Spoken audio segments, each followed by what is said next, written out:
So, in part one of this GMAS review, we're going to take a look at the American Revolution, Declaration of Independence, Articles of Confederation, and the U.S. Constitution. So, remember, this time in Georgia in U.S. history, we're in the middle of fighting the French and Indian War. And remember, the French and Indian War was the war that was fought between France and Great Britain because they wanted control of the fur trade in the Ohio River Valley. Now, of course, Great Britain won the war. And remember, because Great Britain won the war, they won more land. So, in turn, remember Georgia was colonized by Great Britain. So, Great Britain won more land than so did Georgia. So, Georgia's borders were now expanded further out. So, in this map above shows you a refresher of where Georgia's borders were expanded to. Now, as a result of the French and Indian War, two things happened. First things first, King George III is in control at this time, and he passes the Proclamation of 1763. Which remember that forbade any colonists from moving west of the Appalachian Mountains because he didn't want to upset the American Indians that were living over there. Because he didn't remember Great Britain was going broke because of the French and Indian War because it put them in debt. So they really couldn't afford to go to war anymore. And also in turn, because Great Britain went in debt because of the French and Indian War, they passed different acts, one being the Stamp Act. So remember, the Stamp Act said that colonists must pay a tax for any stamps on any legal documents that were bought at that time. So remember, Georgia's group, the Liberty Boys, was formed to go against the Stamp Act. Now, of course, people don't like paying taxes forcibly without feeling like they're represented in the government. So all of this would end up leading to the American Revolution. So with the American Revolution taking place, we come into the document, remember the Declaration of Independence, that was written by Thomas Jefferson. So this document officially stated that America wants to break away from Great Britain and be our own country.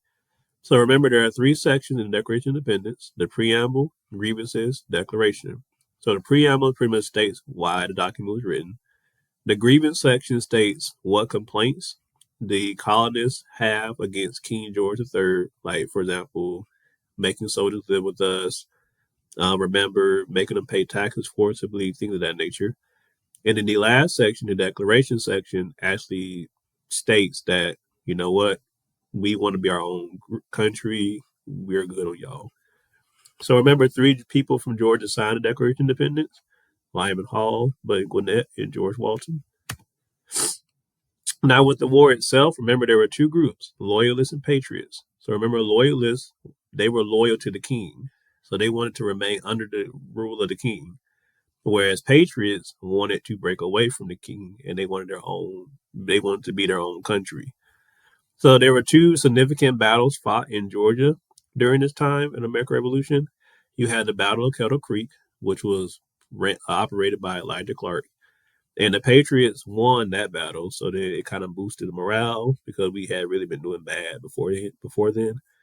And then remember the siege of Savannah. So remember the British owned, or not owned, but took over Savannah. So the Patriots wanted to get Savannah back. Unfortunately, they lost. So and then Savannah ended up staying in the hands of the British.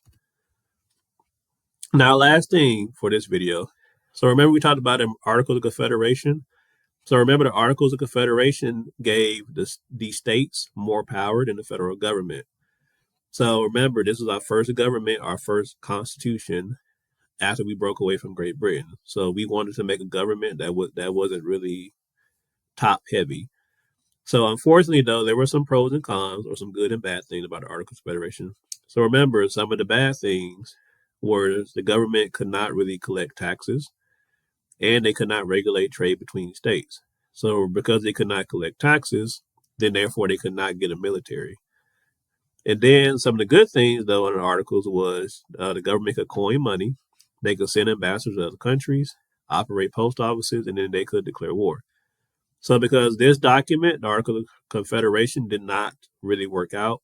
So remember, here comes the U.S. Constitution, which basically fixed all the problems here, and we still currently have that today. So there are three branches of the government in this document: legislative, executive, judicial. Because remember, in the Articles of Confederation, there was only one branch, legislative. And again, basically all the problems that were done here were fixed over here. And remember these two men? These were the two signers of the Declaration of Independence. The Constitution. William Few and Abraham Baldwin.